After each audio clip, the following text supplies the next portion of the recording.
Bueno, arratsaldeon guztioi, lehenik eta behin ongi etorriak izan zaitezte Sabino Arana Fundazioaren egoitza honetara eta eskerrik asko hemen egoteagatik.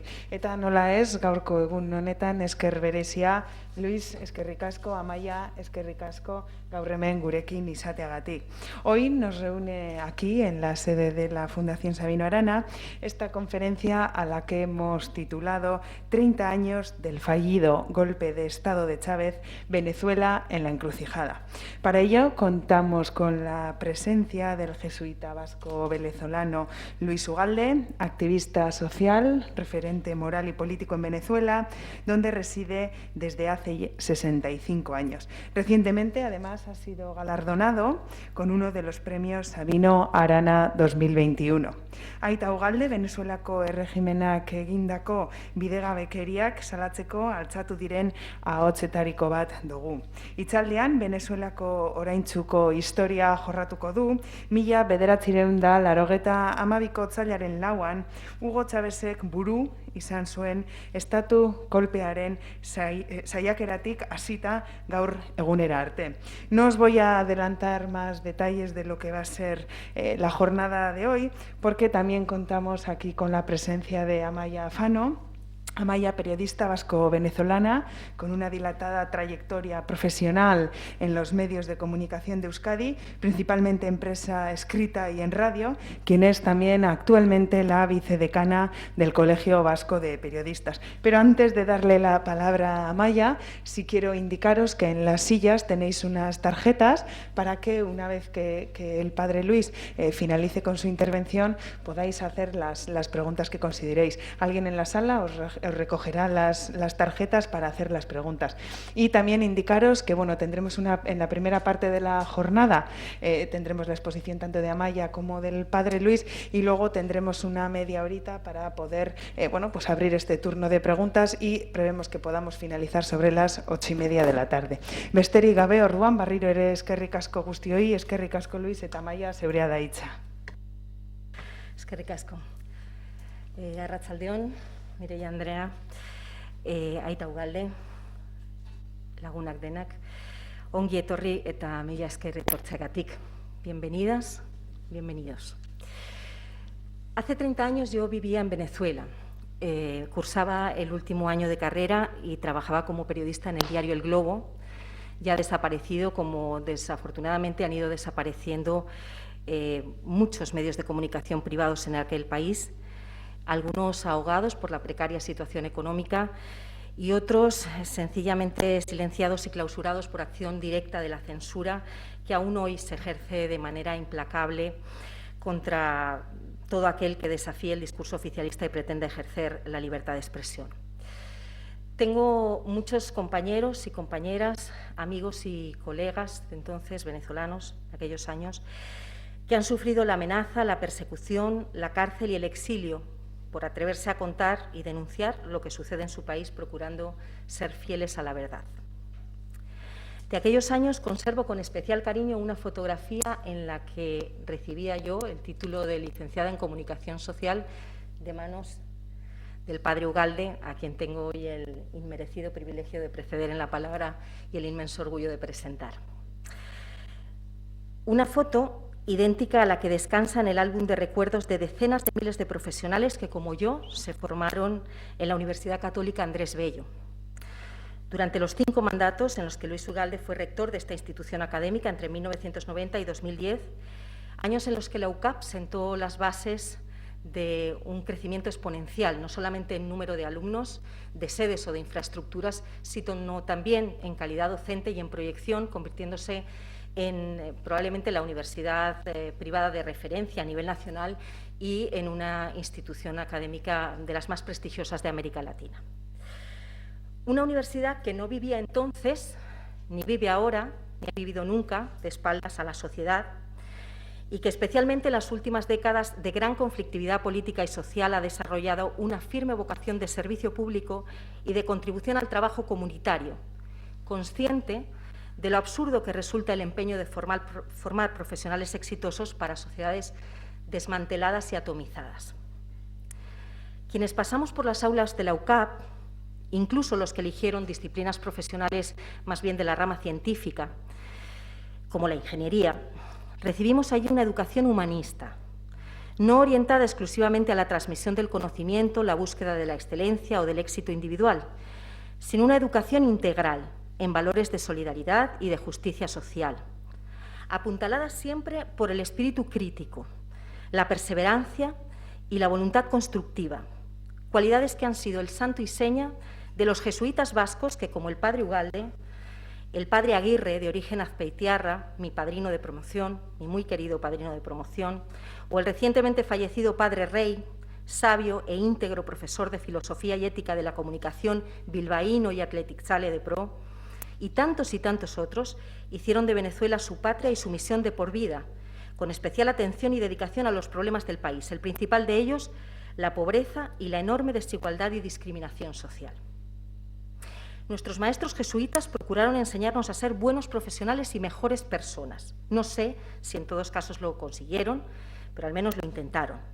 Y lo hicieron no mediante un adoctrinamiento puramente teórico o catecumenal, sino a través del ejemplo, que es siempre la mejor de las enseñanzas, viviendo en las barriadas populares, escuchando a la gente humilde y haciéndose eco de sus necesidades, intentando concienciar a la opinión pública y a nosotros, sus alumnos, acerca de ello y sirviendo de puente entre las clases más desfavorecidas y los estamentos de poder. Esa ha sido la principal labor a la que ha entregado su vida el padre Ugalde, pero no la única. La suya ha sido una misión múltiple, religiosa, intelectual, institucional, pedagógica y mediática. A través de sus numerosos artículos y conferencias se ha convertido en un gran líder de opinión, un referente moral en temas sociales, políticos, empresariales, académicos y uno de los hombres más respetados de Venezuela. Una voz autorizada para denunciar y al mismo tiempo proponer una nueva visión de país que ofrezca a los venezolanos una esperanza de reconciliación y redención.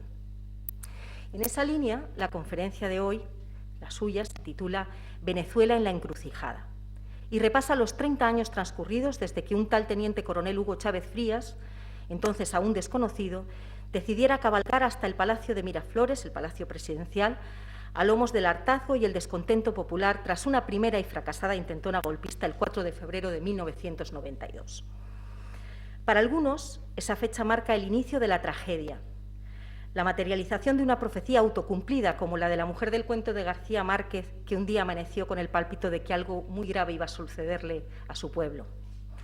Subrayando que lo que vino después de aquel inquietante por ahora que el padre del mal llamado movimiento bolivariano pronunció al reconocer su derrota, una vez sofocado su intento de insurrección armada, acabó por ser una distopía, una serie de terror cuyo capítulo final aún no está escrito, como si Venezuela hubiese entrado en un oscuro túnel hace 30 años y siguiese sin poder hallar la salida que le conecte con el siglo XXI.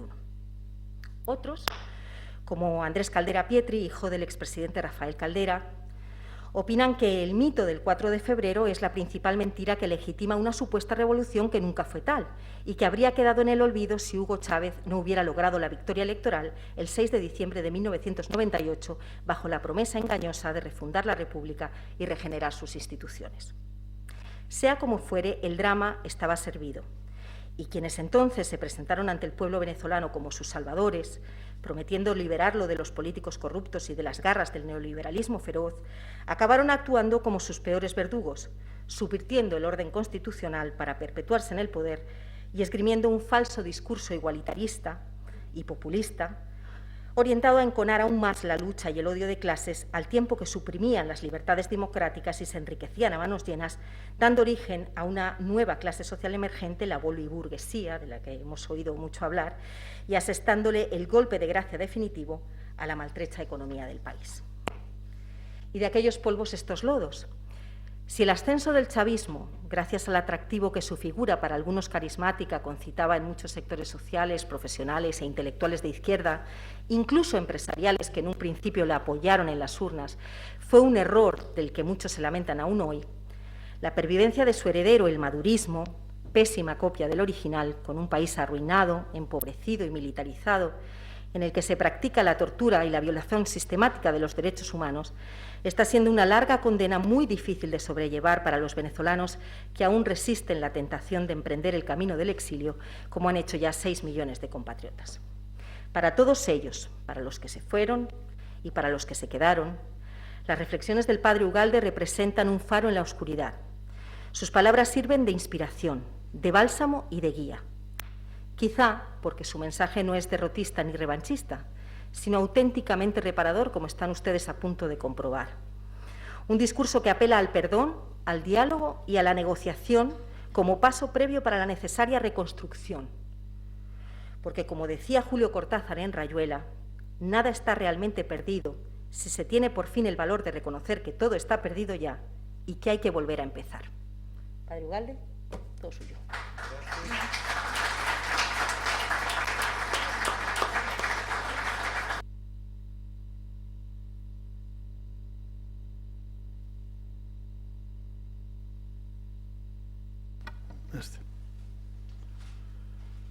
Gabon Mireia eta Zuidan hori.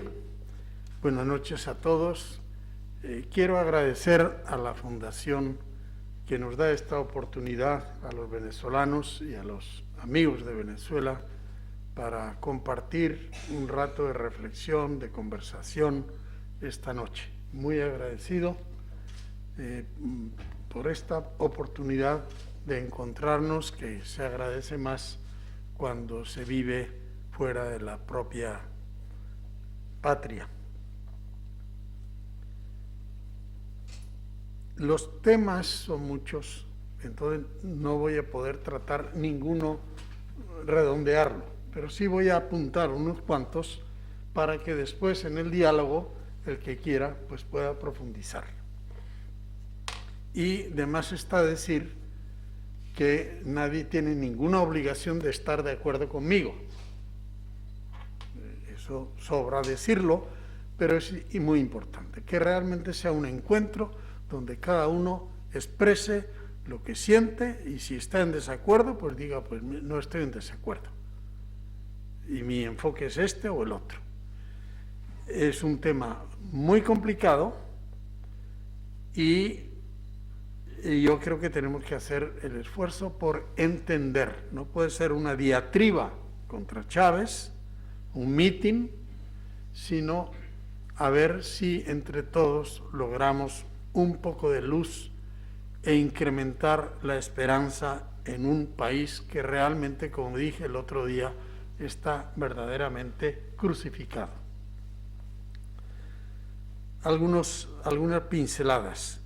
Febrero de 1992, que es lo que nos han pedido, que fue el primer intento de golpe. Venezuela hacía muchos años que había desterrado el golpe y pensaban que eso ya no volvería. Desde el año 52 teníamos una democracia que tuvo sus momentos buenos y otros no tan buenos, pero desde el año 58,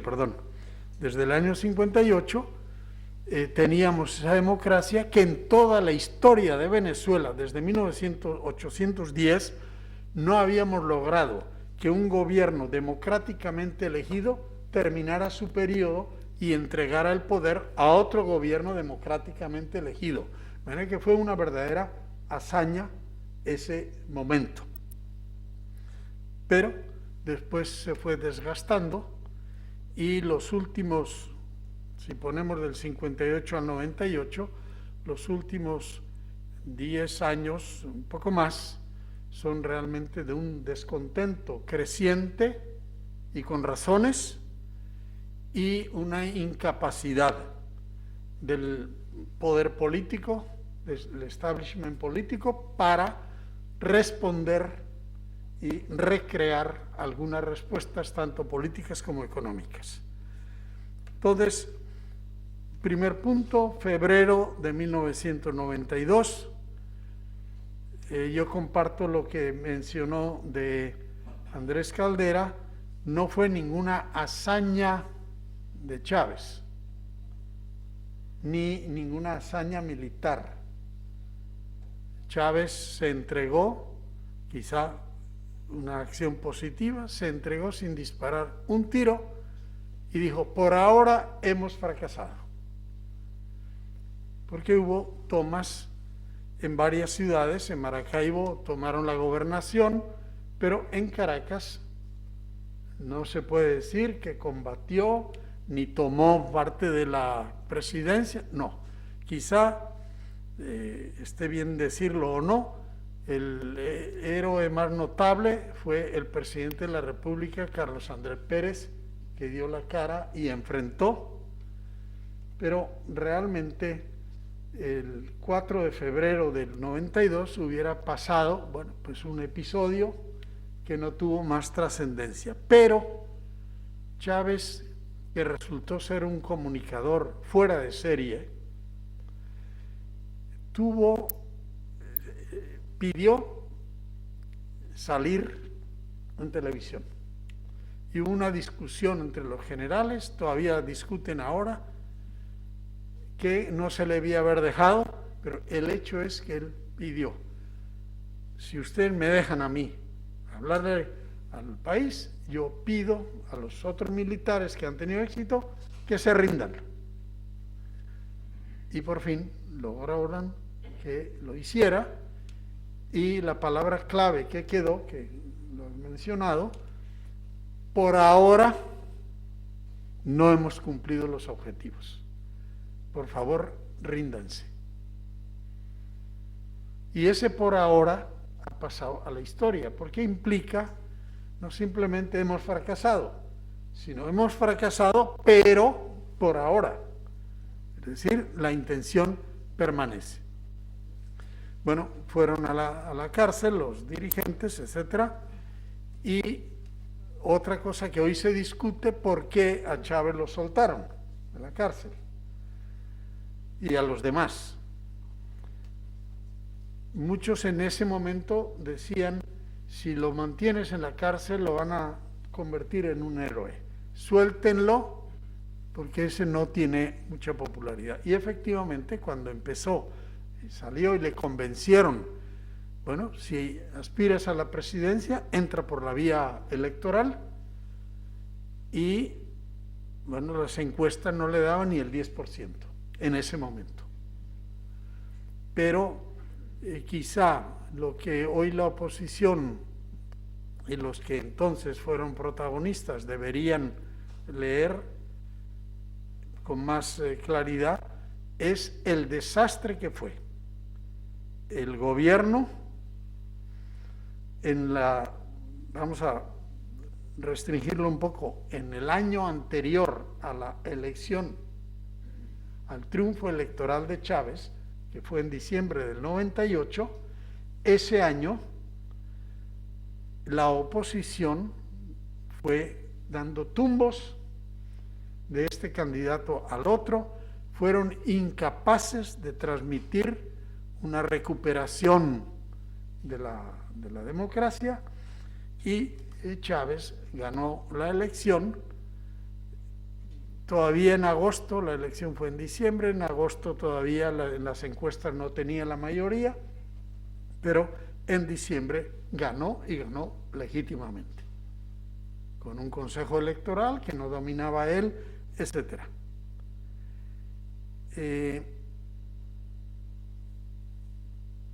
En ese momento, voy a poner una anécdota para no alargarme, concentrar en eso. Yo fui a Mérida, como íbamos todos los años, a hacer el retiro espiritual, que alguna vez el rector de Deusto lo ha hecho también, y llegué yo allá 2 días antes y veo que está anunciado que Chávez tiene un mitin. Estamos a finales de agosto. Digo, pues voy a ir al mitin de Chávez a ver. Yo siempre escribía de análisis político, etcétera, a ver cuál es el ambiente. Y fui con mucha anticipación y empecé a hablar con la gente. Bueno, un fervor increíble, la gente. Y bueno, me alargaría contando cosas. Por fin llegó el candidato. Y un entusiasmo, hizo el discurso. Y yo escribí, la semana siguiente, el artículo que escribía para la prensa periódicamente. Y se llama El gobierno de Chávez. Y ahí digo que, bueno, estuve allá y la impresión que yo me llevaba. Y decía, veo mucha probabilidad de que Chávez gane las elecciones y no veo ninguna probabilidad de que haga buen gobierno. Va a ser una especie de suicidio colectivo. Ahora los que leen esa frase dicen, oye, ¿cómo acertaste? Bueno, ¿cómo acerté? Dije, son lo que ha propuesto, es decir, la parte de denuncia, muy bien, pero lo que propone como solución son los lugares comunes de la izquierda tradicional de los años 60. Y una cosa es criticar, y puedes criticar con mucho acierto los errores, y otra cosa es proponer algo que no sea libresco, que sea realmente viable, y por eso decía yo, va a ganar, probablemente, pero va a ser una especie de suicidio colectivo. Porque que gane alguien que no puede.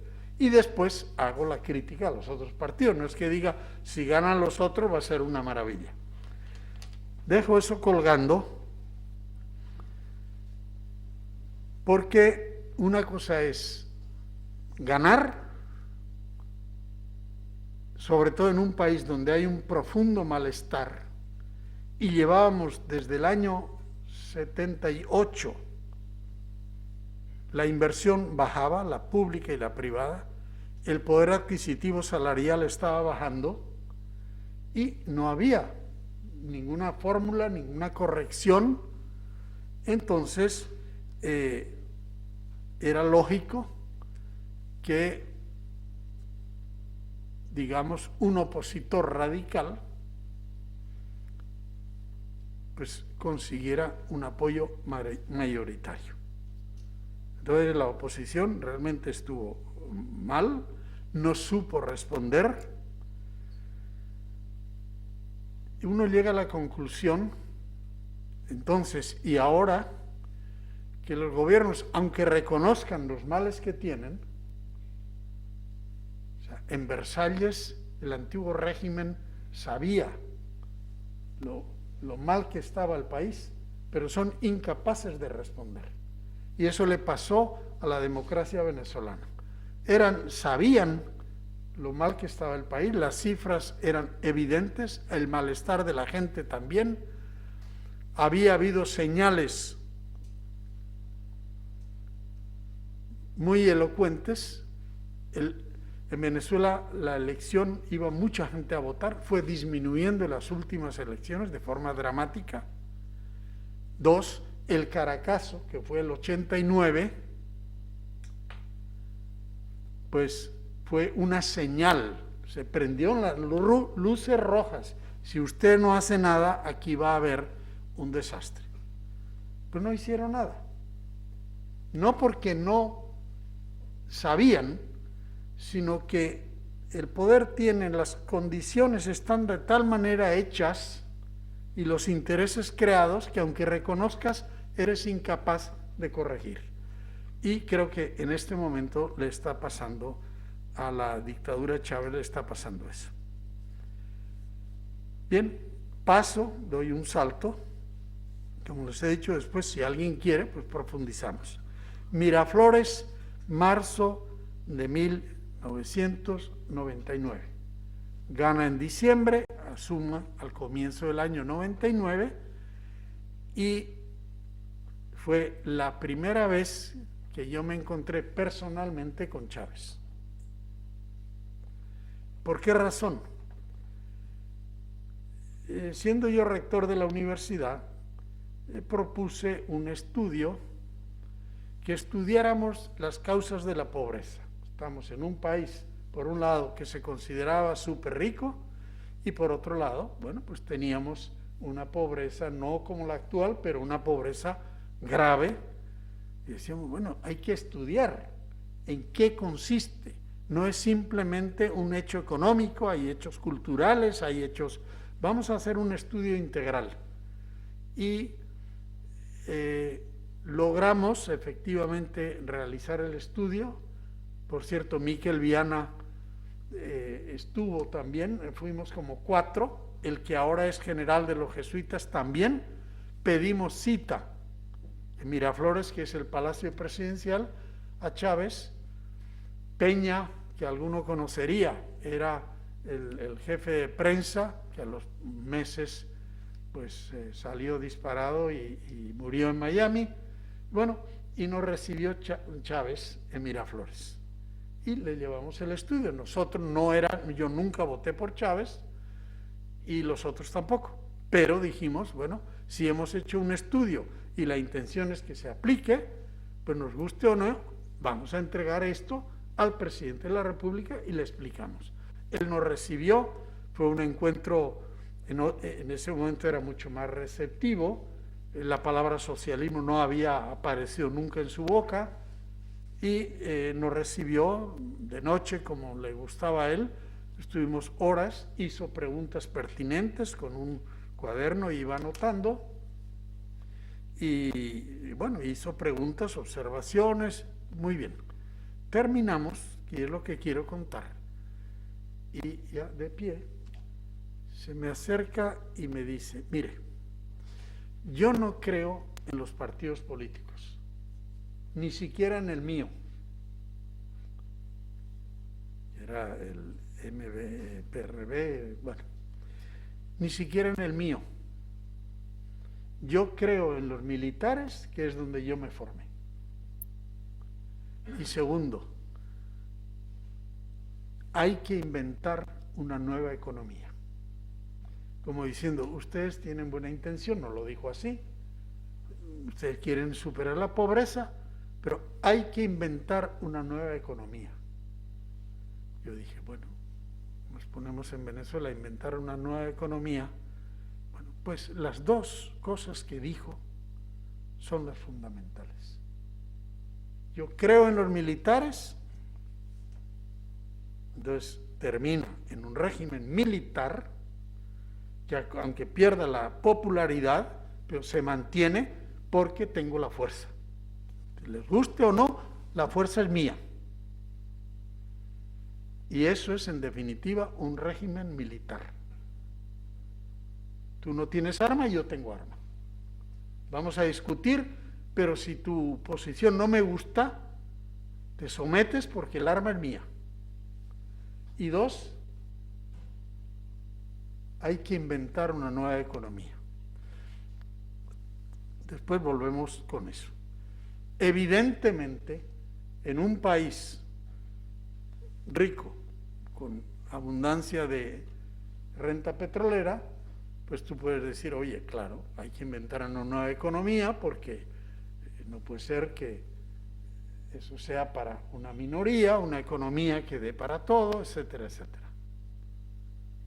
Pero es algo más que eso lo que aspiraba Chávez. Y ya vamos a caminar en esa dirección para no alargarme demasiado. Ahí sabes lo que está rechazando la pobreza, está rechazando la discriminación, está rechazando la corrupción que hay en los partidos, está rechazando, digamos, el capital que no ha sabido hacer una economía que beneficie a todos, en fin. Pero la realidad sin mal que tú deseas, que es la utopía, no sabes cómo se hace. Sabes predicarla, pero ¿cómo se hace eso? Yo soy un médico y tengo un enfermo delante. Yo rechazo la enfermedad de la forma más radical posible. Yo lo que quiero es la salud de este señor. Y la mamá se pone a llorar porque quiere a mi hijo y quiere la salud para mi hijo. Y transmite esa confianza, pero no tiene ni idea de cómo se cura al niño. Entonces una cosa es transmitir esa simpatía y otra cosa es tener una idea de cómo se hace una gestión, la complejidad de la gestión, para que efectivamente las posibilidades que tiene el país se conviertan en verdadera vida. Bueno, después se vio lo que Chávez iba a ir pensando poco a poco. Una es acabar con la empresa privada. El exprópiese. Pasaba por una calle y ¿eso qué es? Eso está. Exprópiese. Por televisión, ¿no? Todo el mundo.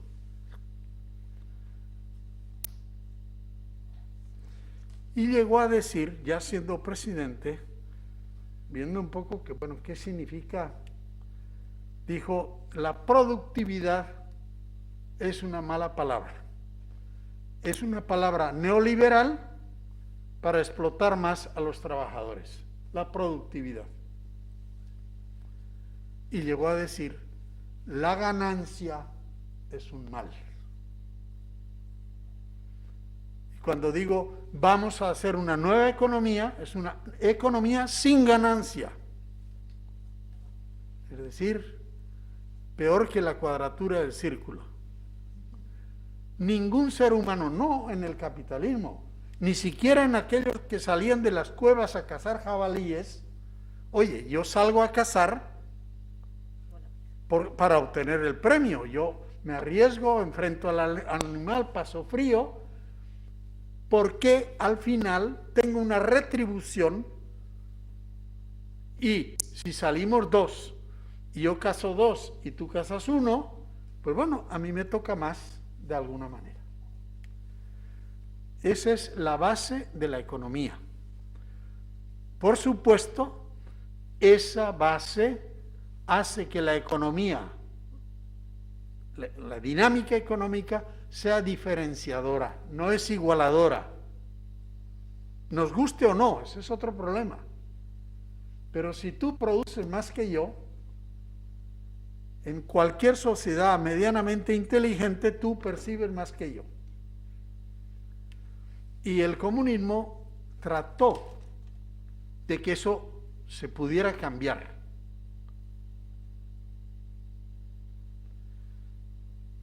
Todavía, una vez que estuve en Cuba, todavía eso estaba en el tapete, ya llevaba años la revolución. Decía, es que si permitimos el mercado campesino, campesinos pequeños, bueno, pues si tiene un cochinito, tiene 2 gallinas, pues que tenga 20 y que venda unas gallinas, que venda unos huevos, sí, pero se va a hacer capitalista. Entonces, la ganancia es un vicio. Y, claro, eso termina en que no hay estímulo. Si no hay estímulo, no hay producción, y 60 años de revolución cubana está donde está. Intentaron, tanto en la Unión Soviética, me refiero en los primeros momentos, y también en Cuba, de sustituir, digamos, el estímulo de la ganancia, sustituirlo por lo que decían estímulos morales. Y eso lo hacían en las fábricas, por ejemplo. Fulano de tal, el mejor productor. Y entonces hacían un acto de coronación, digamos, de esa persona. A veces rifaban en una sociedad donde el coche era muy, bueno, pues rifamos a los 3 mejores, ese tipo de cosas. Pero en general se intentó el estímulo moral. En los primeros tiempos de la Revolución Rusa se lograba un voluntariado, por ejemplo, pero claro, esas cosas surgen al comienzo. Después es muy fácil, es muy difícil sostenerlo y generalizarlo. Bien, entonces el tema de la productividad es fundamental. Y para Chávez ese era uno de los pecados originales y la ganancia era uno de los pecados originales. ¿Por qué hoy la economía de Rusia es capitalista? ¿Por qué la economía de China es capitalista siendo los dueños de China el Partido Comunista? Porque cayeron en la cuenta que en los tiempos que vemos, no sabe qué pasará el año 2050, pero hoy por hoy si no hay estímulo a la productividad y si no hay ganancia, la economía queda muerta. Entonces los chinos dijeron muy bien, economía capitalista, poder comunista, y esa es la combinación, con lo cual yo reto al resto de la humanidad, y en ese reto estamos. Bien, entonces en Venezuela el resumen, y aquí es donde entra con fuerza el populismo, Chávez dice lo siguiente: Venezuela es un país riquísimo. Y claro, todo el mundo aplaude. Los que más aplauden son los pobres. Venezuela es un país riquísimo, que es la primera mentira, pero después hablamos de eso. Si quieren me pueden apedrear, pero es un país riquísimo. Muy bien, pero todos ustedes están en la pobreza. ¿Saben por qué están ustedes en pobreza en un país riquísimo? Bueno, porque hay 3 sinvergüenzas que se roban la riqueza de ustedes, que son el capitalismo explotador chupasangres, los partidos políticos corruptos y el imperio. Pero si son riquísimos, la riqueza está aquí, yo les pido a ustedes lo siguiente: no tienen que elevar la productividad ni nada de eso, porque la riqueza está. Denme el voto, póngase la franela mía y yo acabo con los 3.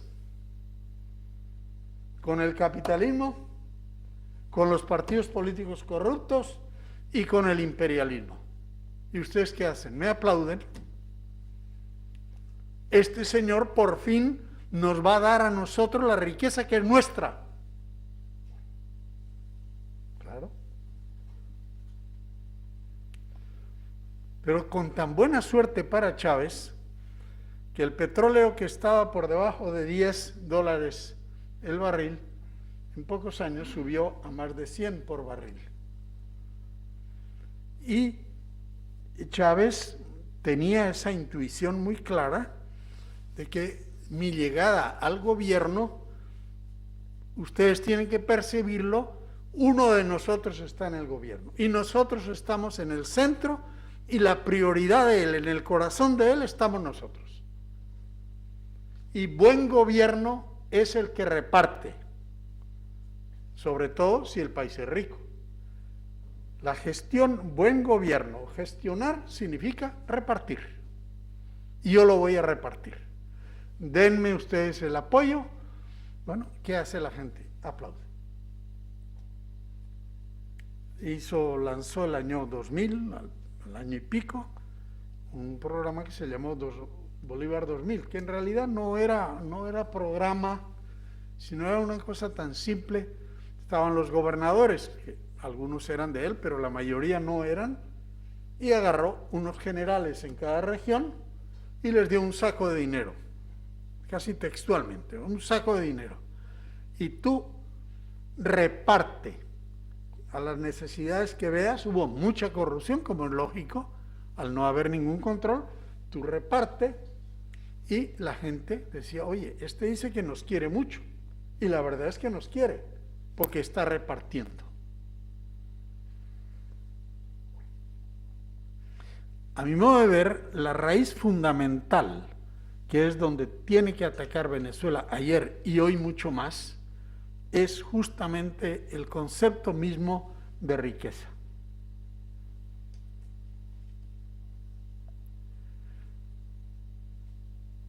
Y, por tanto, el concepto del gobierno. El concepto de riqueza,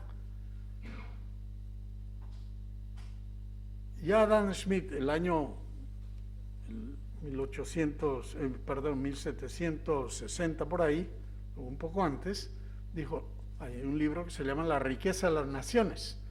Dice, la riqueza de las naciones no consiste en la cantidad de oro y plata que tienen, sino la cantidad de bienes que puede producir el conjunto de las personas.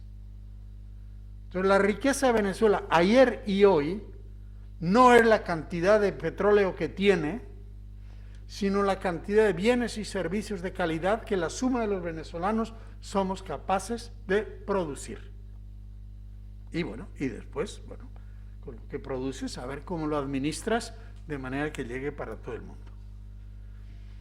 Entonces, no es el oro y la plata.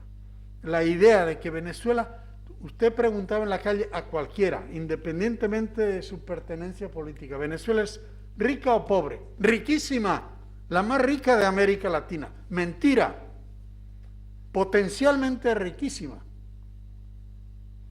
Y será de verdad rica cuando el conjunto de los venezolanos somos capaces de producir esa riqueza del subsuelo y la industrialización y la agricultura, lo que usted quiera.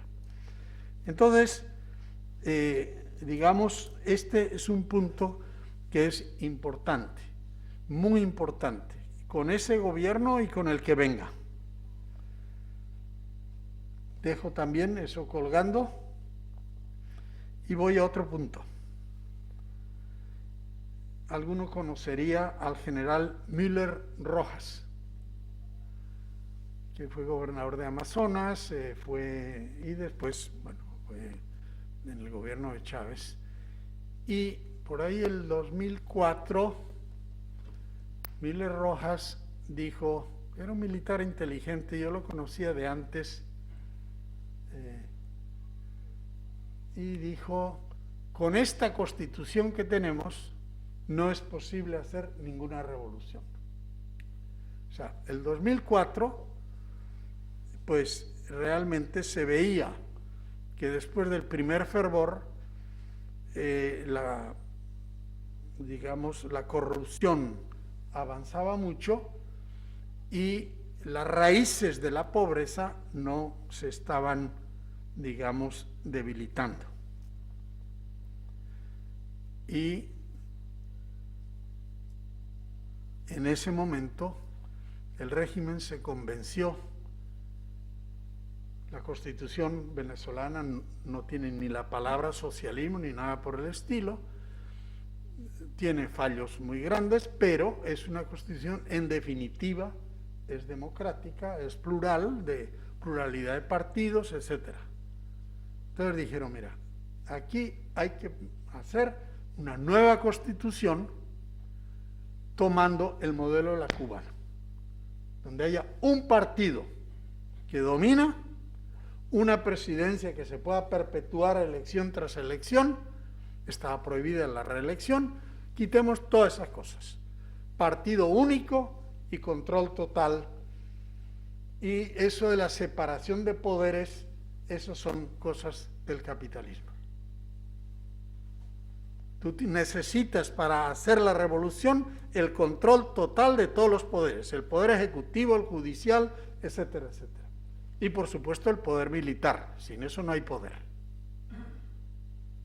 Entonces, se trató de hacer una nueva constitución, la propusieron, y afortunadamente esa fue la primera y más importante derrota que recibió el chavismo, gracias a los estudiantes. Por cierto, uno de esos estudiantes, líder entonces, es alumno tuyo en la Universidad de Deusto haciendo no sé qué posgrado.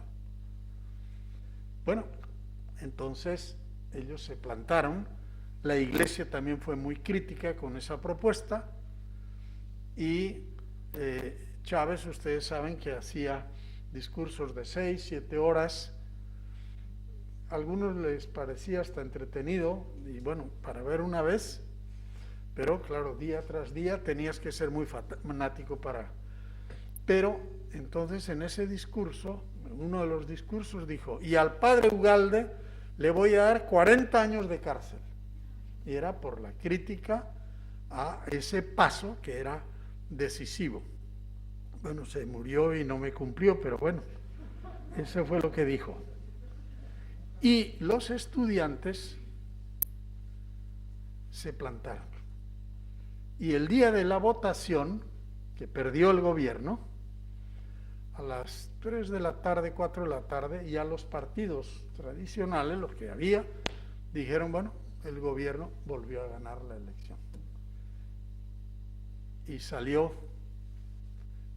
el líder estudiantil en la televisión, sonriente, y dijo: vamos muy bien, los testigos aguanten en la mesa, no se retiren.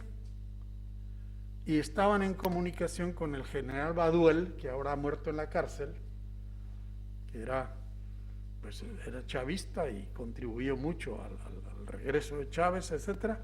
Bueno, Baduel dijo: yo no voy a salir a matar estudiantes.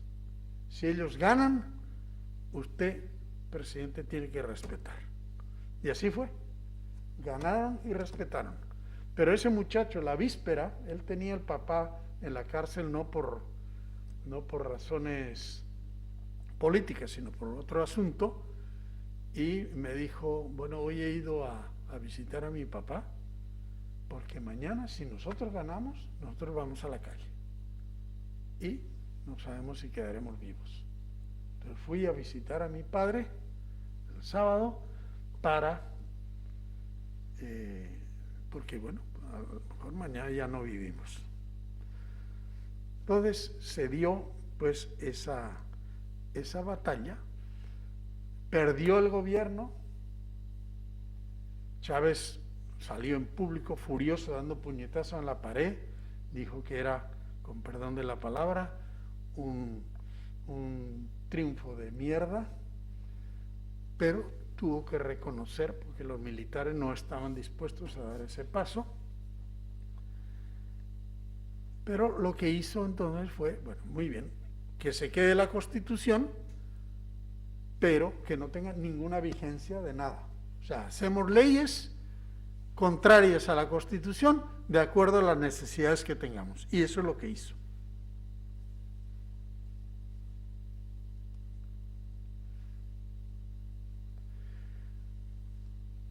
Bien, durante un buen tiempo el gobierno tenía una popularidad cierta, por esta cosa que decimos populismo, porque además, digamos, tuvo una bonanza de ingresos petroleros y en una política reparticionista pues daba para mucho, y eso después se va a ir pues debilitando los ingresos y se va desviando que no tienen ni idea de lo que es una gestión.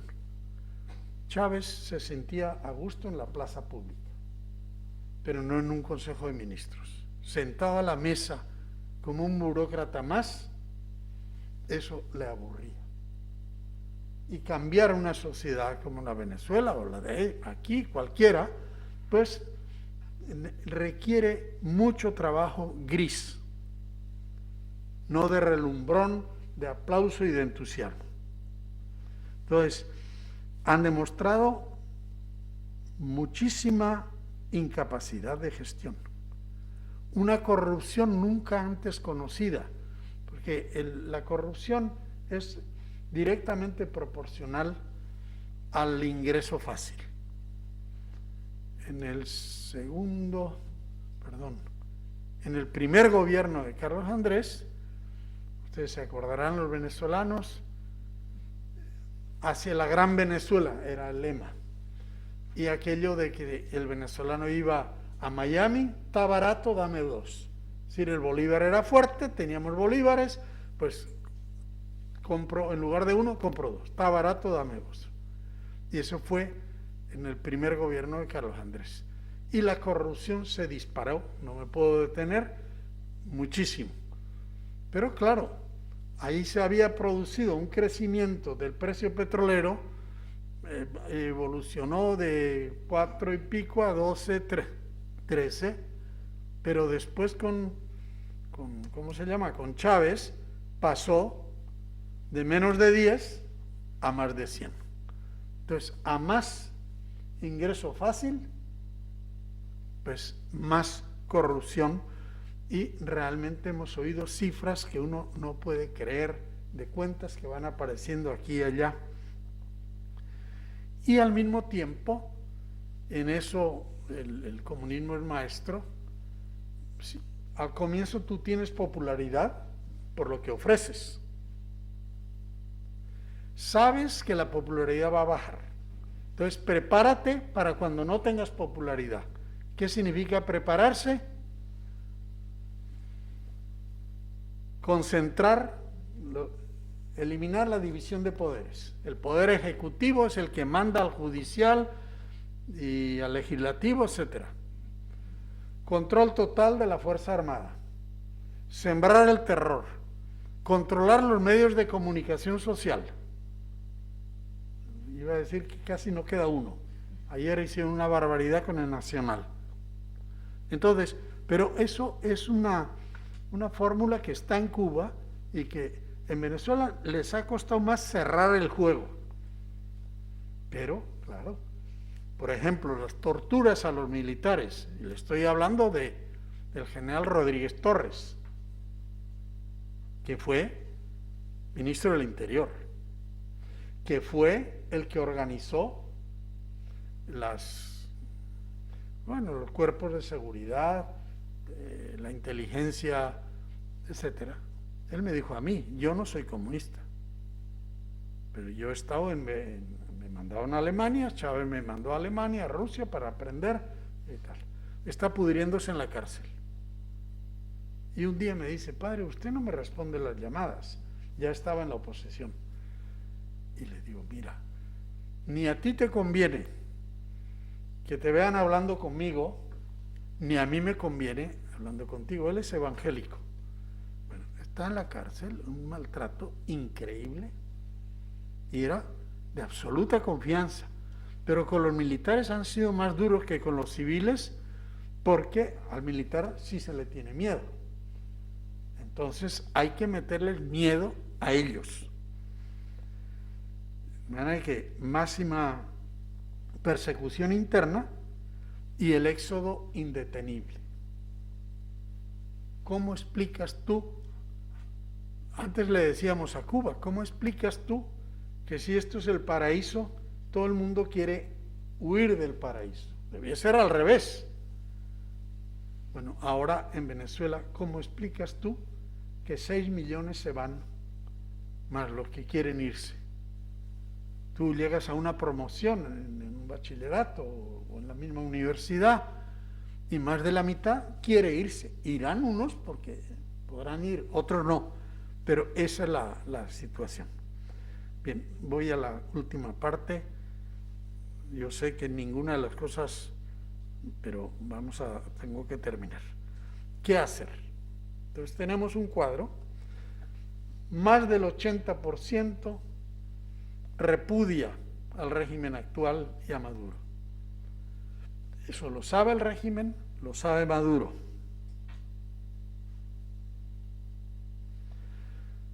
Cualquiera persona de mediana inteligencia sabe que con este modelo no hay futuro.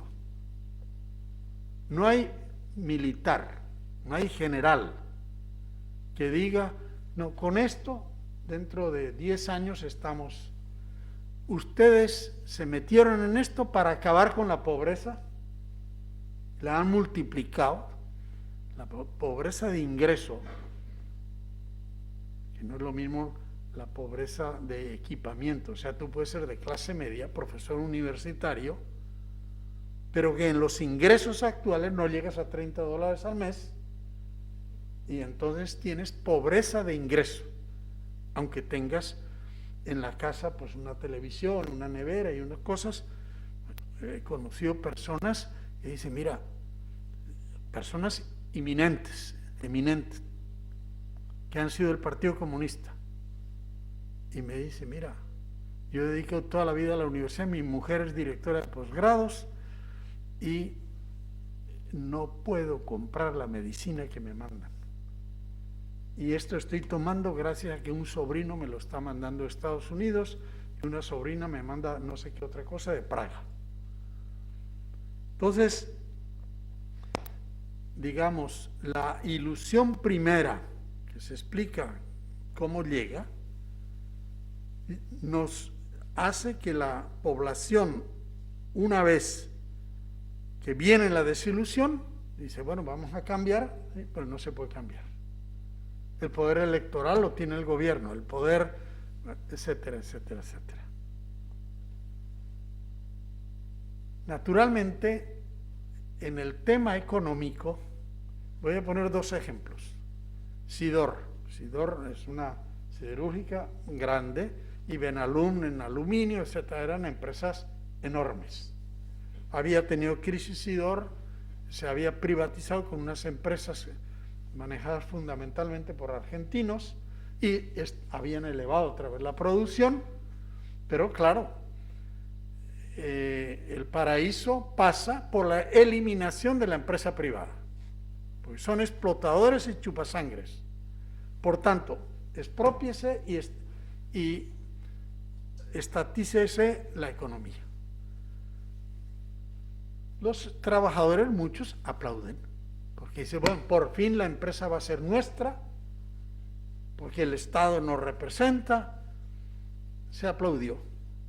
Han pasado unos años y está prácticamente en cero. Y esos trabajadores hoy lloran. Y dicen, oye, ¿cuándo vendrá que lo reprivaticen? ¿Cuándo vendrá aquella empresa que producía y que pagaba y que no sé qué? Y eso en todo. En la agricultura está Agroisleña, que es una empresa fantástica, lo hundieron. Entonces, la realidad hace que esos sueños queden en evidencia. En este momento lo que está pasando, claro, por un lado Maduro quiere dar la impresión de que está todo controlado, que está triunfando en todas las áreas, pero al mismo tiempo saben que el Producto Interno Bruto, aquí pues hablan, oye, este año va a subir 4%, 5%, ¿no? Venezuela en 4 años bajó el 75%. Eso, aun con una guerra, es casi imposible que ocurra. Entonces, claro, este año, dice, bueno, este año a lo mejor sube un 2, 3, 4%. Sí, pero significa que pasa del 20% de lo que era al 23%. Es decir, miseria, miseria, miseria. El Producto Interno Bruto. El poder adquisitivo del trabajador es una cosa que yo cuando tengo que decir fuera del país, digo, esto no me lo pueden creer. ¿Cómo me van a creer que un profesor universitario no gana ni $30 al mes? No se diga un maestro, etcétera. Entonces, en este momento, el gobierno dice, bueno, yo controlo, ¿sí? Tú controlas los poderes, controlas los medios de comunicación, pero cuando tú miras, Venezuela no tiene futuro. Podrá sobrevivir un poco más o un poco menos. Y entonces procede pues a imponer sin escrúpulos y a sembrar el terror, sobre todo en los militares. Ahora, este año que ha terminado han ocurrido varias cosas que quiero mencionar rápidamente. Uno, el gobierno sí es derrotable. Ustedes saben que tuvimos las elecciones regionales y el gobierno tenía mucho empeño que fueran observadores europeos, etcétera, y el gobierno quería legitimarse y decir, mira, vamos a hacer unas elecciones medianamente limpias, vengan, manden ustedes sus observadores, tal, el Maduro lo recibió en el Palacio Presidencial, etcétera, etcétera. Y mucha gente de la oposición decía, ir a elecciones es ser traidor. De buena fe decían, ¿no? Yo no, es ser traidor porque el señor busca legitimar y si tú vas a votar y él va a ganar porque el árbitro es suyo y el campo de fútbol también, pues vamos a terminar legitimándolo. Y muchos dirigentes dijeron, no hay que ir a votar, y algunos no se atrevieron a decir ni sí ni no porque sintieron que en la base la gente quería votar. Entonces tenemos el caso de que los dirigentes no dijeron nada, pero tenían candidatos en las diversas regiones. Y ocurrió lo siguiente. Los que conocen Venezuela, Apure, Barinas, Cojedes, o sea, son estados pobres donde nadie tenía conciencia de que la oposición tenía un gran poder. Y los mismos dirigentes decían, ¿cómo vamos a ir a pelear allá si no tenemos presupuesto, no tenemos nada? Y en esos estados que el gobierno controla todo, que una mayoría de la gente vive de la bolsa de comida, cada día más pobre, pero bolsa de comida al fin, viven de eso, ahí no hay nada que buscar, pues perdieron. Y me detengo un poquito en el caso de Barinas. Barinas, yo decía que entregar Barinas a la oposición es como que el Vaticano se ha entregado para convertirlo en una mezquita musulmana. O sea, es un contrasentido. ¿Por qué? Porque Barinas es Chávez, el papá fue gobernador y los hermanos, o sea, llevan 20 y tantos años gobernando la familia. Eran unos maestros de escuela limpios, pobres, y se convirtieron en terratenientes, etcétera, etcétera. Bueno, fue a la elección con una dirigencia alta que no quería elección, o dice, bueno, si ustedes quieren, arréglense ahí, pero yo no me arriesgo porque voy a quedar mal. Y ganó la oposición por menos de 300 votos. Entonces, el gobierno monta en cólera ya con el resultado en la mano. Y entonces dice, no, pero ese candidato que ha ganado tiene una sentencia, inventan una cosa, no puede ser. Anulada la elección, entonces dice, y vamos a hacer otra elección en menos de un mes. Como diciendo, no le vamos a dar tiempo ni para respirar, hacemos y la oposición va a ganar. La oposición, la de ahí, fue inteligente. Y dijeron, bueno, pues si no va él, que vaya su mujer. Ah, pues también prohibido. Nunca había ocupado un cargo público, no le puedes acusar de corrupción. No, fuera. Propusieron un tercero, también prohibido. Entonces por fin pusieron uno de otro partido y han ido a elecciones en enero. Fueron los gobernadores de los estados de al lado, como los Reyes Magos, repartiendo camiones, repartiendo neveras, electrodomésticos, comida, de todo. Fueron los dirigentes del partido. Llevaron 23,000 militares, no sabemos si era para aterrorizar a la gente o lo que fuera. Y llegó la elección y la que habían perdido por menos de 300 votos, perdieron por 43,000 votos. En un estado pobre, pero la gente dice, usted de mí no se burla. O sea, la indignación, yo en mis artículos últimos siempre decía, la indignación es un factor político fundamental y esto lo han demostrado. Es decir, bueno, podemos resistir, si me regalan cosas yo las voy a tomar, pero después voto.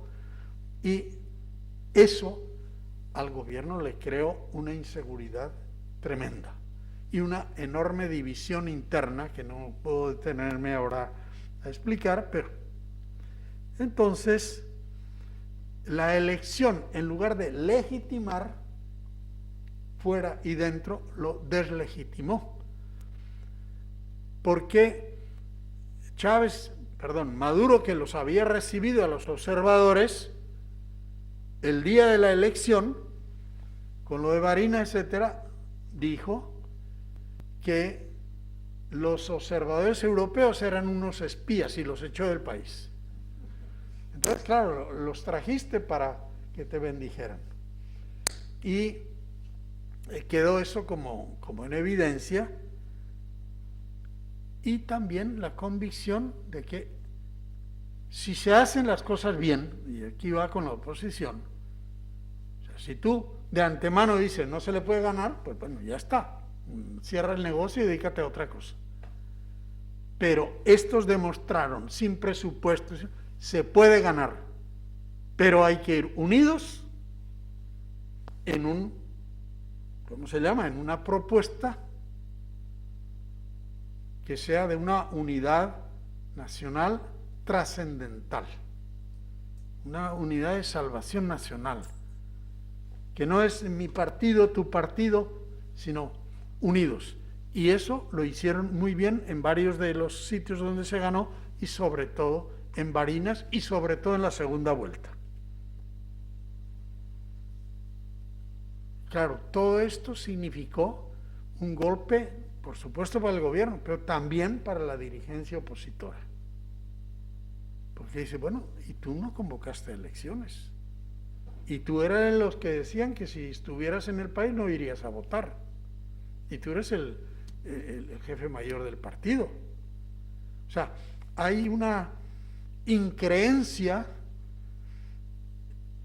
en el poder que tiene la indignación de una población cuando tú, como dirigente, conectas con esa situación.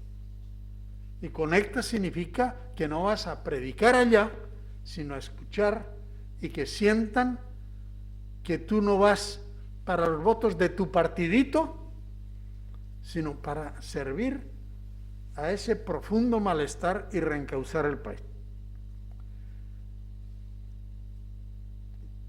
Último punto, renacer político desde el malestar social.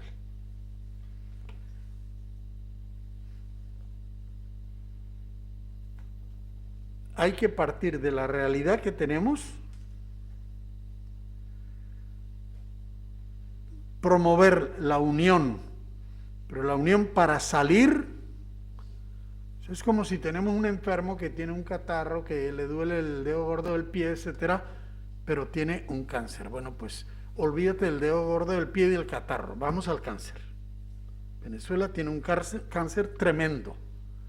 Entonces hay que centrarse ahí, la unidad superior de salvación nacional y el apoyo interno.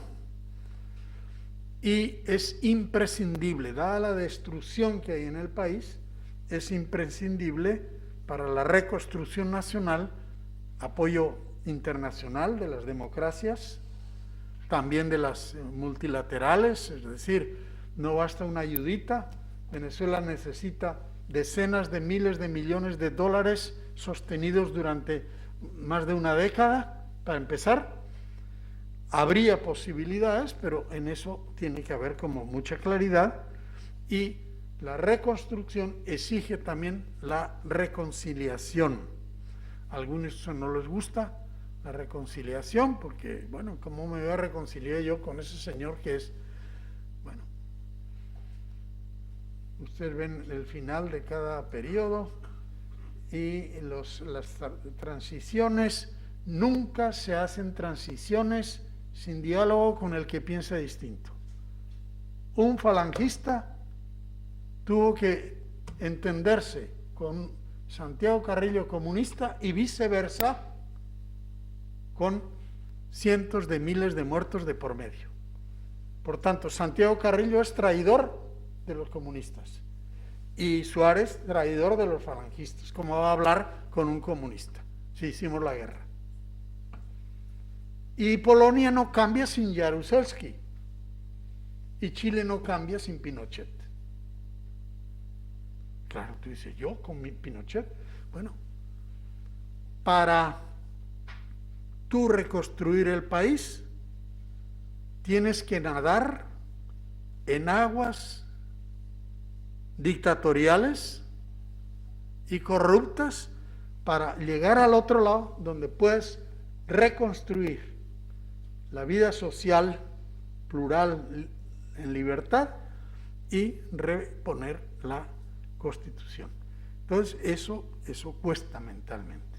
Y la primera tendencia suele ser cuánto le habrán pagado a este cura tonto para que diga esas tonterías. Algo le han tenido que pagar, porque es claro que está vendido. Entonces esa dirigencia no nos ayuda. Necesitamos una dirigencia, por supuesto, con principios, pero sabiendo que esto no va a terminar y no debe terminar. Bueno, hacemos un paredón y se fusila y se acabó. ¿Y quién va a fusilar si los fusiles tienen ellos? No, ese tipo de cosas temperamentales no resuelve. Entonces la palabra reconstrucción, reconciliación, que también recoja a millones de chavistas, millones.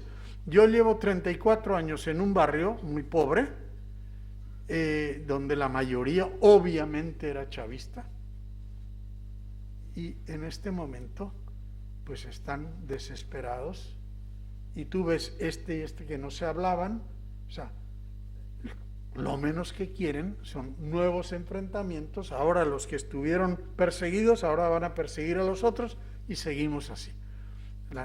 A nivel popular uno ve el deseo de reconciliación, de tender, por supuesto. Después ahí el Poder Judicial tiene que, ¿no? Las delincuencias son delincuencia, pero yo creo que esta actitud es fundamental, y yo en ese sentido soy esperanzado.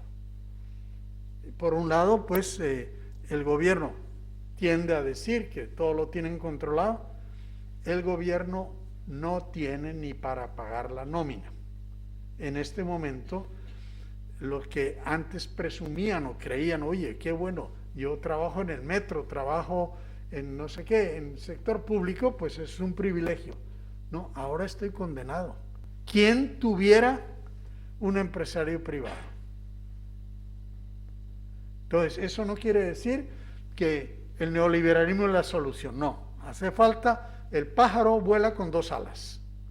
Hace falta la economía, y economía con algunas de las características que he dicho, y hace falta la solidaridad, para eso es el Estado, de manera que la economía, que es generadora de diferencia, por otro lado, se desarrolle pues todo el espíritu, por ejemplo, en educación, pues una nivelación hacia arriba.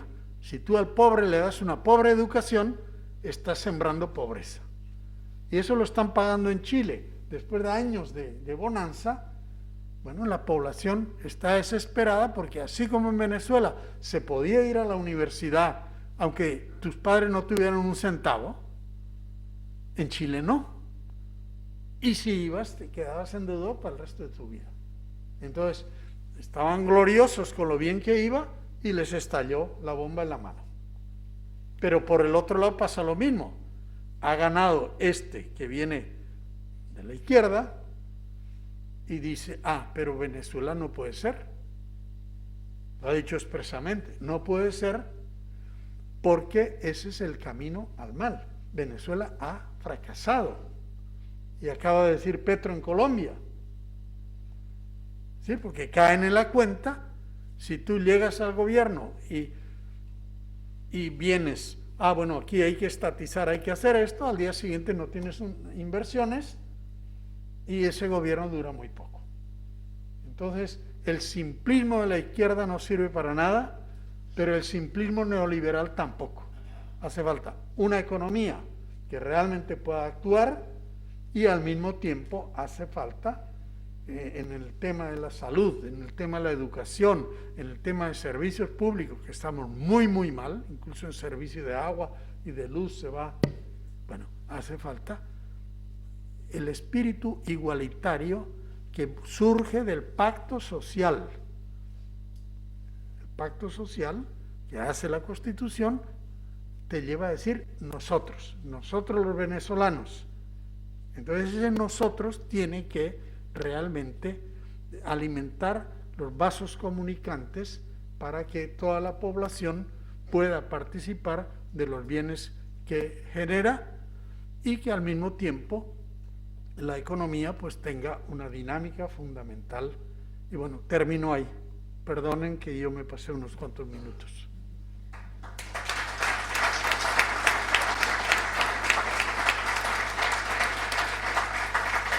Bueno, pues vamos a abrir ahora el turno de preguntas. Hemos recibido unas cuantas, bueno, las voy formulando. Josu Gallarreta le pregunta, ¿hasta qué punto cree usted que la proscripción del Partido Comunista Venezolano en el llamado Pacto de Punto Fijo impidió encauzar dentro de los cauces democráticos las reivindicaciones tradicionales de la izquierda? Luego tiene otra, pero bueno, vamos por partes, ¿no? Primero esta. Bien, tengo que ser muy breve. Sí. Bueno, un paréntesis. Ustedes saben que en este momento el Partido Comunista está enfrentado a Maduro en las elecciones, etcétera, y el Partido Comunista, el Pacto de Punto Fijo, para los que cuando cayó la dictadura de Pérez Jiménez, se hizo, entraron los partidos políticos de nuevo, hicieron un pacto de punto fijo, URD, Acción Democrática y COPEI, y el Partido Comunista quedó fuera. Esa es la pregunta, ¿no? Entonces, sin embargo, ustedes se remontan a aquellas fechas y el Partido Comunista, aunque quedó fuera, podríamos decir que apoyó el pacto de punto fijo. O sea, el Partido Comunista usted no lo verán criticando el pacto de punto fijo. De alguna manera entendieron que era un trago demasiado difícil que los dejaran dentro, y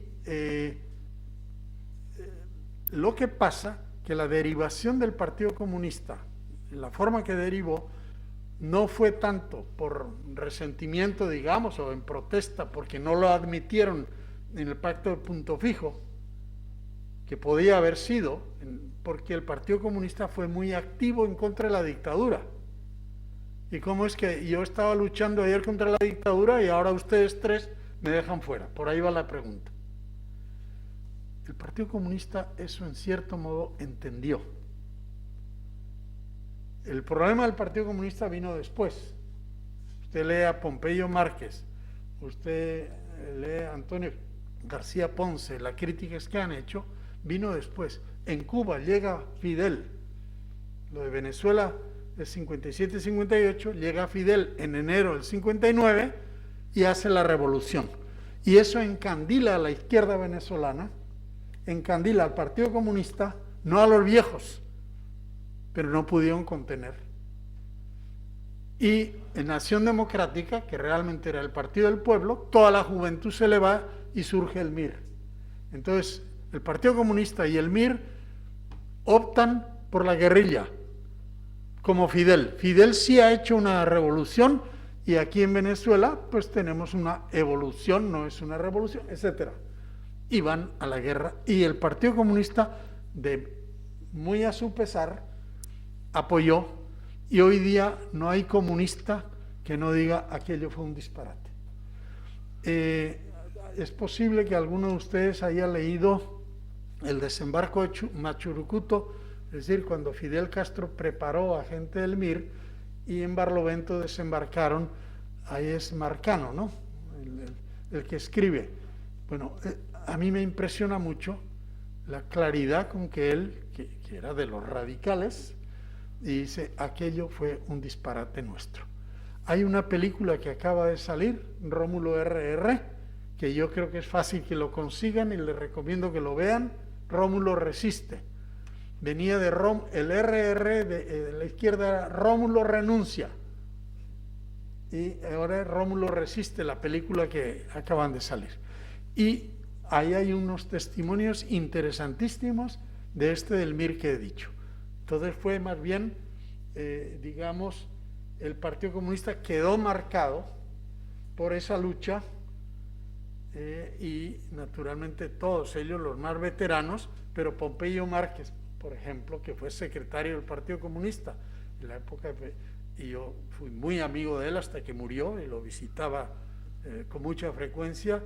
Para ellos el gran error fue la opción guerrillera en un país que estaba feliz de recuperar la democracia. Pero bueno. La segunda pregunta de Josu Gallarreta es: ¿podría comentar la popular frase sobre la Gran Colombia, Ecuador es el convento, Colombia la universidad y Venezuela el cuartel? Bueno, eso viene pues de la independencia.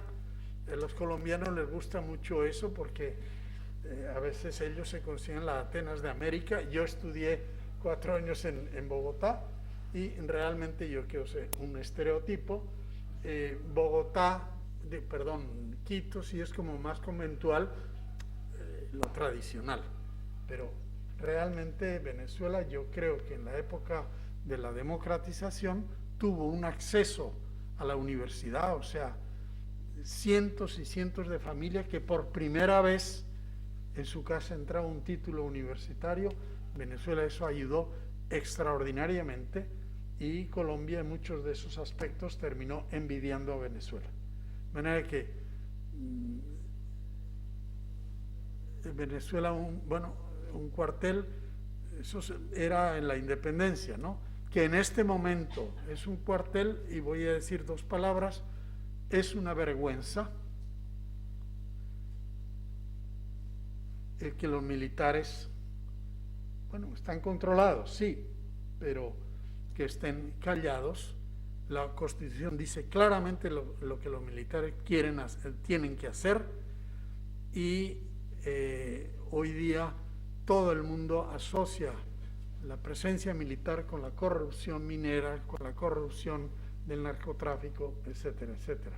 Entonces no es un cuartel en el sentido tradicional, sino una enorme corrupción, y bueno, ese es un punto pues que hay que adelante. Bueno, hay 3 preguntas referidas al papel de la oposición, entonces creo que voy a englobarlas, ¿no? Una es de John Bilbao, otra de Javier Larrea y otra de José María Rueta Ruñagueña. Una de ellas dice: ¿usted cree que se pueda lograr la unidad en la oposición estando actualmente más desunida que nunca? Otra dice: no estoy convencido de que Guaidó sea el candidato adecuado para unir a la oposición. ¿Hay algún candidato de consenso en el horizonte próximo? Y la última dice: es importante que las protestas vayan acompañadas de propuestas. ¿Cómo puede un país con 6 millones de exiliados, gran parte bien preparada, gente bien preparada, pasar página y salir de la encrucijada? Bueno, creo que todo se refiere a... Sí, brevemente empezamos por la última. Propuestas, es decir, las protestas, si no tienen propuestas, no animan a la población. Dice, no, la gente no quiere protestar. Bueno, la gente protesta cuando tú ves un sentido, tiene que haber unas propuestas. Y se ha demostrado que en estas mismas elecciones, cuando hay propuestas, la gente responde. Lo de lograr la unidad cuando están más divididos que nunca. Por supuesto, la pregunta es buena y puede tener, hay una dificultad. Pero también es verdad que a veces en las dificultades como esta, el que es medianamente inteligente dice, mire, por este camino en la oposición, pequeños yos peleando, eso no tiene futuro y la población nos castiga. Yo creo mucho en el castigo de la población. Entonces hoy día los políticos saben que están castigados y eso hay que insistir en eso. Es decir, necesitamos líderes políticos, pero no le vamos a perdonar que en una tragedia, que el edificio está ardiendo y estamos en una mesa de dominó, y entonces tú dices, sí, pero la ficha no sé qué, olvídate del juego de dominó, levantémonos los 4, agarra, como decimos aquí, ya decimos un tobo, para el agua, un balde, y hagamos la cadena, y tú echas al fuego y tú traes de allá, no importa de qué color eres tú y de qué color soy yo y de qué color es él. No hay otro remedio. Y la población, el día que los vea así, realmente se moviliza. Y al revés. Y la otra pregunta, si Guaidó es la persona o no. Yo conozco bastante bien a Guaidó. En esta situación, evidentemente, si ustedes agarran una encuesta, pues mira, el año tal, estaba aquí arriba, porque encarnaba la esperanza. Pero era una esperanza de decir, bueno, pues este señor es opositor, tiene toda la unidad porque la tuvo, y va a sacar a Maduro. Bueno, como un líder en Holanda que va a sacar a Hitler. No puede sacar. El problema no es que yo quiero que lo saque. Guaidó vive en un apartamentico, la mujer y los 2 niños, no tiene ninguna seguridad en nada. Cada uno de los ayudantes que ha tenido lo han puesto preso, no lo moten a él, sino...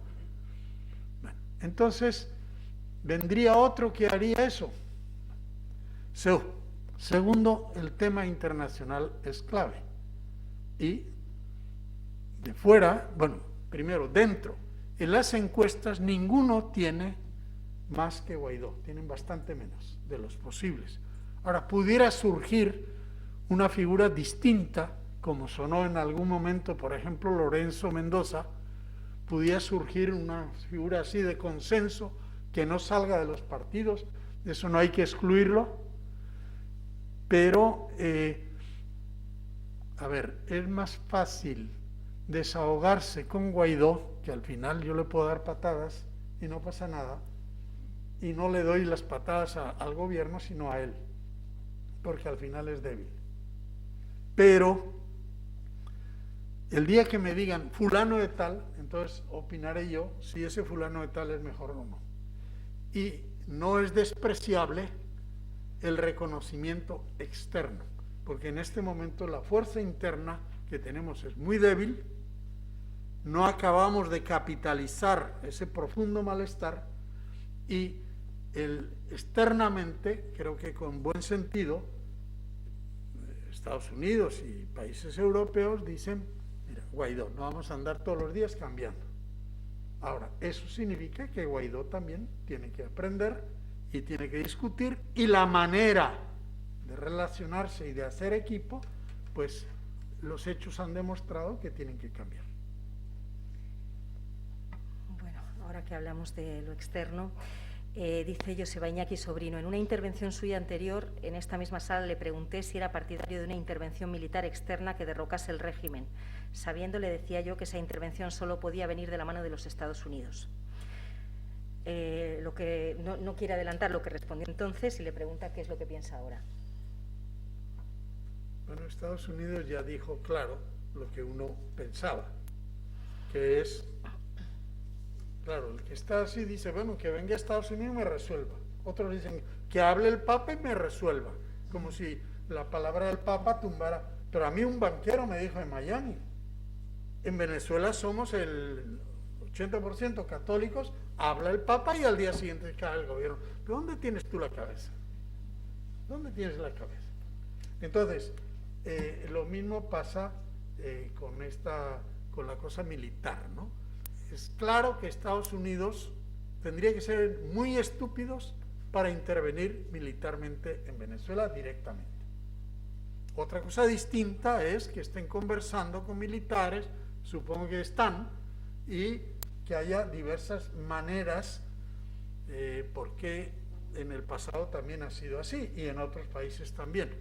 Pero esperar una intervención militar directa creo que no es razonable, y hoy que están metidos en otros líos mayores, otra cosa es que hubiera una intervención, por ejemplo, intervención rusa más descarada, etcétera, que diera pie.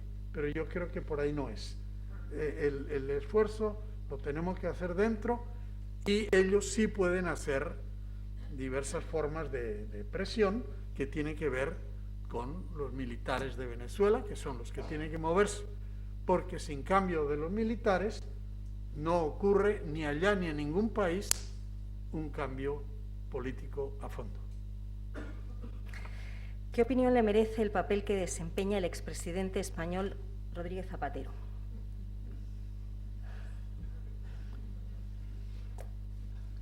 Bueno, yo no me voy a meter, lo que hizo en el gobierno aquí no me voy a meter, pero sí en relación a Venezuela es un tristísimo papel, esa es mi opinión.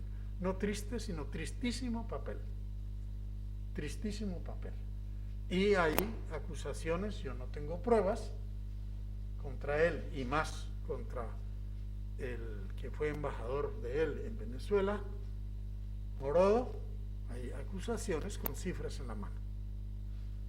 Pero ciertamente ha jugado un papel triste.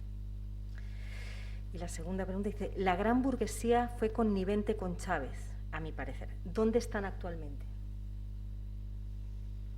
Buena pregunta. La gran burguesía, los grandes medios de comunicación social, incluido el nacional, incluidas las cadenas de televisión, efectivamente simpatizaron con Chávez y tuvieron reuniones con Chávez en sus casas. Ese es un hecho. ¿Dónde están ahora? Algunos, la mayoría de ellos fuera de España. Uno vive en México, por ejemplo, los medios de comunicación, otro vive en Madrid, entre Madrid y Estados Unidos, etcétera. Pero, digamos, están altamente convencidos de que eso fue un error muy grave, pero Chávez contó, no es que fue el pueblo, no, contó con todos los medios de comunicación y fue muy bien tratado y naturalmente contaban de uno que decía, no, vamos a apoyar a Chávez y después vamos a traer, incluso decían el nombre, fulano de tal, de Argentina, para que le dé unas lecciones de economía y con eso pues ya a Chávez le quitamos cierta cosa de la cabeza y viene a hacer ese gobierno. Y Chávez no se dejó, no pudieron con él, tenía sus ideas y no se, por supuesto, apoyó la campaña cuando le preguntaran del socialismo, no, por supuesto que no, claro, tal. En la misma Constitución no hay ninguna palabra que amenazara, pero el hecho es que siguió el camino que él traía y hoy día lo lamenta mucho, pero hasta donde yo sé no se puede contar demasiado con una acción.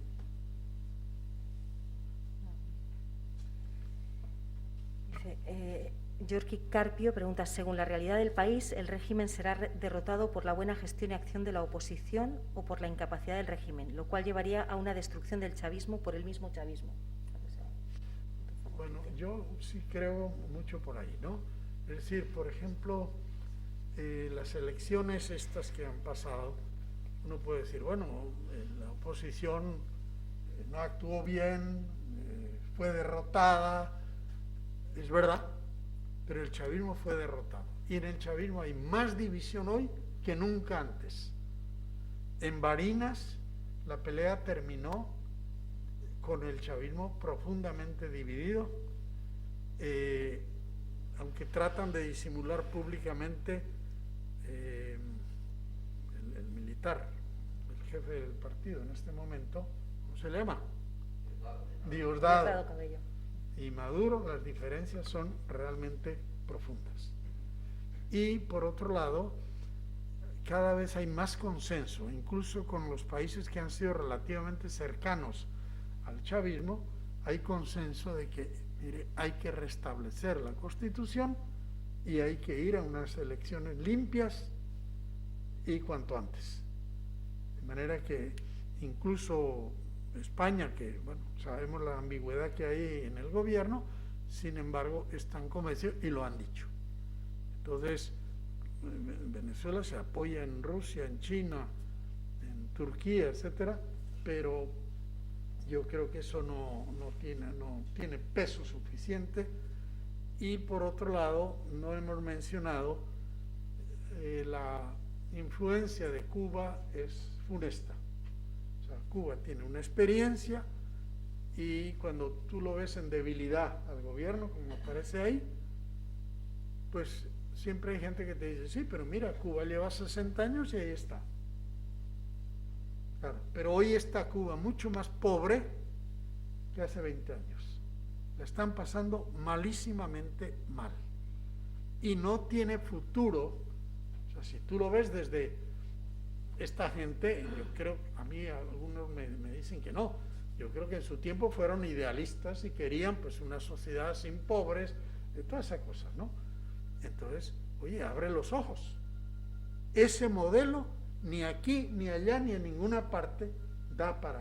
O sea, no es que salga Maduro, no salga, es el modelo el que hay que cambiar. Y hay que apostar no tanto a la renta petrolera, que bueno, parte se va a recuperar un poco, sino apostar al talento. Venezuela tiene un talento increíble. Yo que llevo tantos años en los barrios, a mí me asombra los muchachos, si tú le das oportunidad. Hay que apostar a la oportunidad de la gente, al talento de la gente. Esa es la verdadera mina que tenemos en el país y esa es la mina que realmente es distribuidora. Lo que hay que distribuir no es la riqueza que yo tengo, te doy a ti, sino las oportunidades para el talento de todos. Con ese talento, la riqueza nace distribuida, no hay que distribuirla después, sino nace distribuida. Pues sería una simplificación, pero... Bueno, y la última dice, recientemente he leído el caso del municipio de Torres, en el estado de Lara, donde un desconocido Julio Chávez, sin parentesco con Hugo Chávez, logró en 2004 enfrentarse a las candidaturas oficialista y de la oposición, vencerlas y establecer un buen gobierno. Creo que puede ser una buena solución esa. Sí, claro. Por ejemplo, también ha ocurrido, en Carora, que también es Lara, en las elecciones me contaron de un caso muy singular, que efectivamente son liderazgos locales que no vienen de arriba abajo. Una de las cosas peores que hizo la oposición en las elecciones de noviembre, podría contar algunos ejemplos, es imponer, por ejemplo, la candidatura en Caracas, desde arriba tiene que ser fulano de tal. Y tenían un candidato extraordinario del propio partido y bueno, quedaron muy mal en la elección.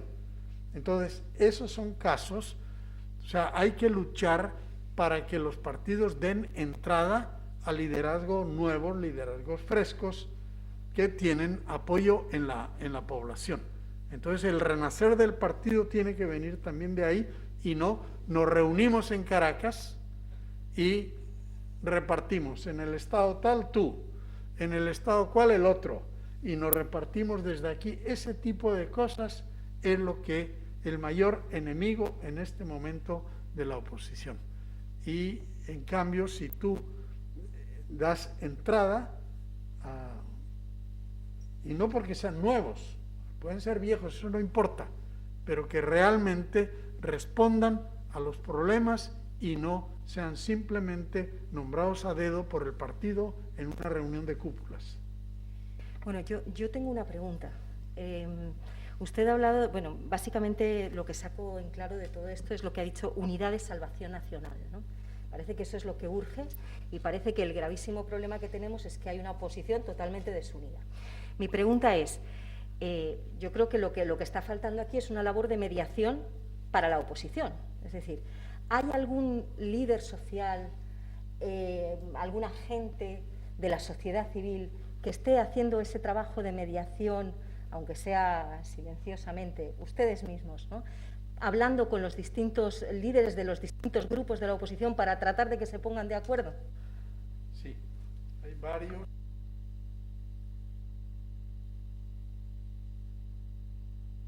En Mérida hay un grupo bueno en ese trabajo. En Caracas, mañana creo que tienen una reunión, ya tienen unas propuestas escritas.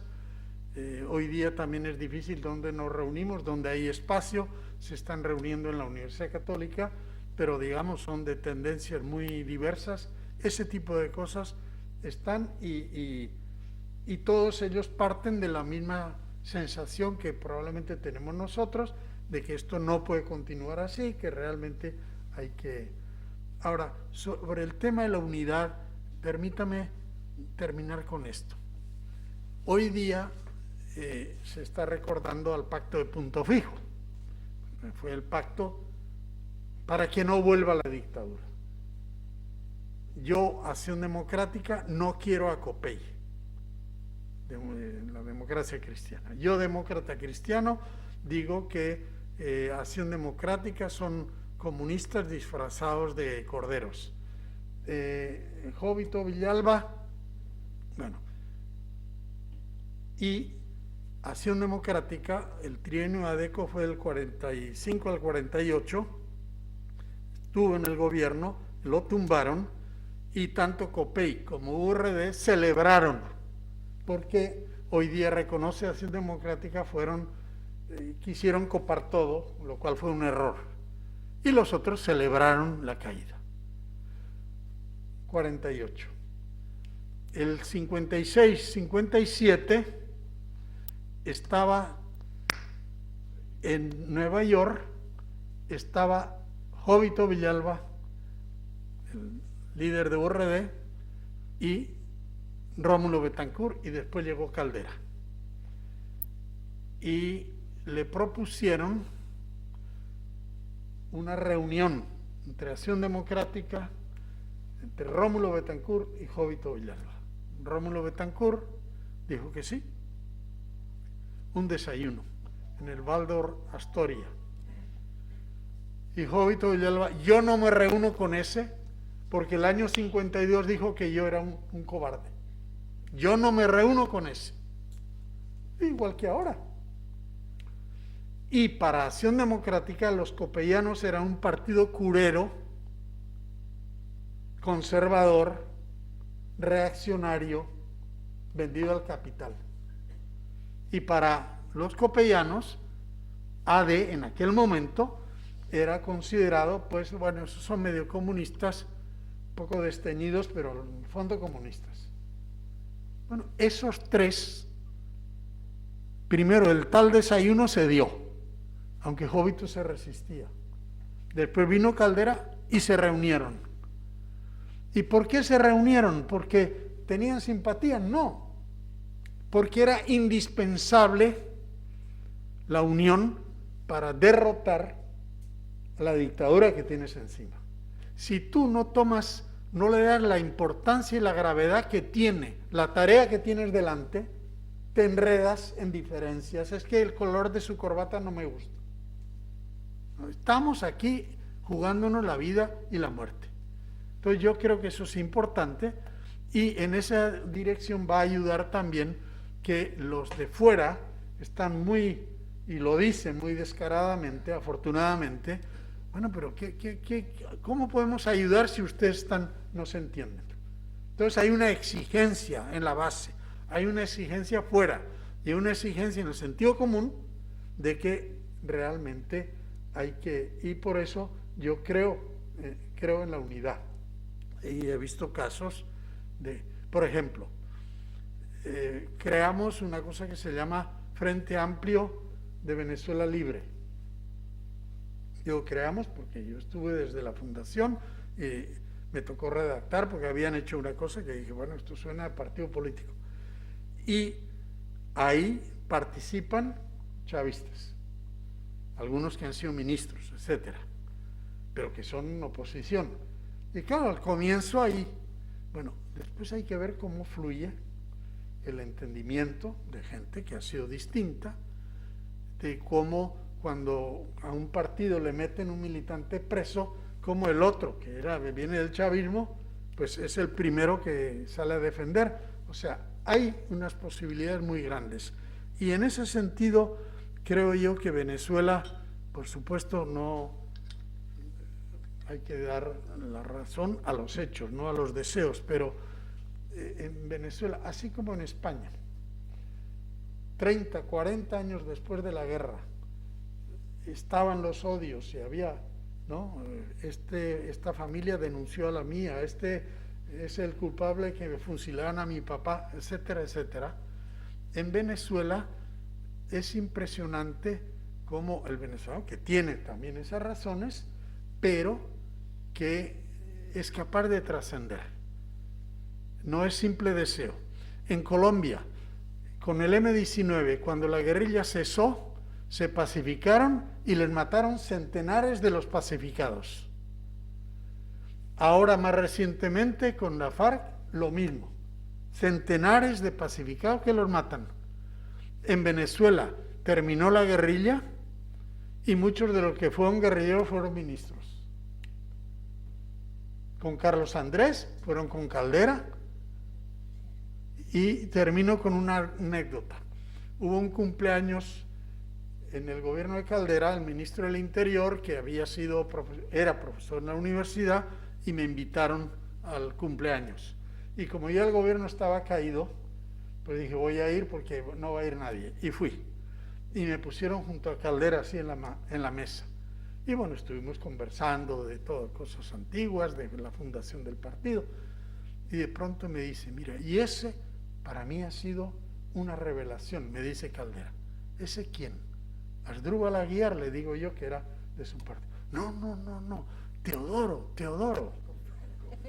Es decir, Teodoro Pezkov, que era militante comunista, el fundador del MAS, y terminó siendo ministro de Caldera. Y Caldera tenía todos los prejuicios del mundo. Dice, ha sido una revelación para mí.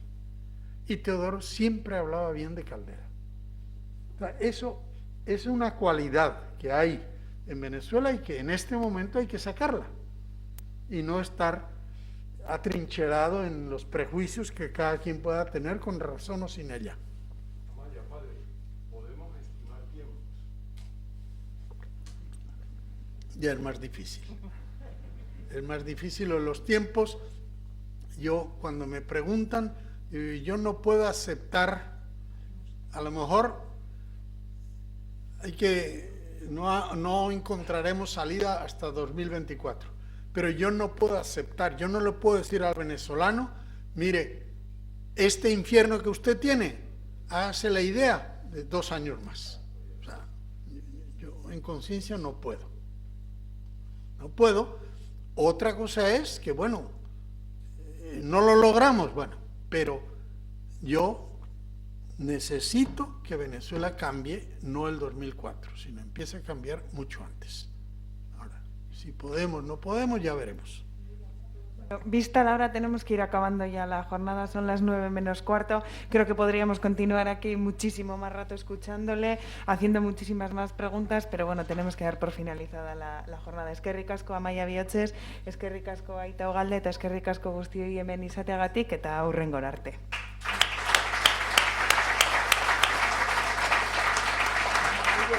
¿Qué te pareció?